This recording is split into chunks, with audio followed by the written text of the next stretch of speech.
അദ്ദേഹത്തിൻ്റെ ജീവിതകാലത്ത്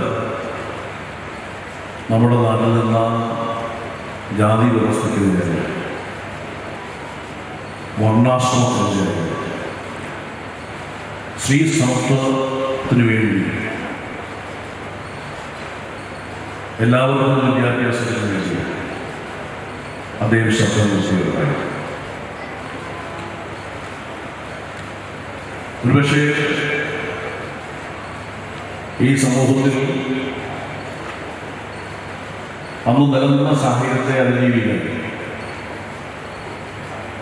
സ്ത്രീയും പുരുഷനും തമ്മിലുള്ള വ്യത്യാസം ലോകത്തിലുണ്ട്. സ്ത്രീ എന്നും അടുക്കളയിൽ കഴിഞ്ഞാൽ മതി എന്ന ചിന്ത, സ്ത്രീയുടെ അഭിപ്രായത്തിന് യാതൊരു വിലയില്ലാത്ത അവസ്ഥ.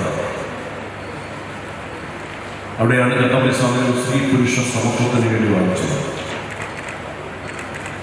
ഇന്നിപ്പോ അത് നമ്മുടെ ഈ കൊച്ചു കേരളത്തിൽ സ്വാർത്ഥമായിരിക്കുകയാണ്. ഇന്ന് നമ്മൾ ഒരുപാട് മാറിയിരിക്കും. നൂറ്റാണ്ടുകൾ പിന്നിടുമ്പോൾ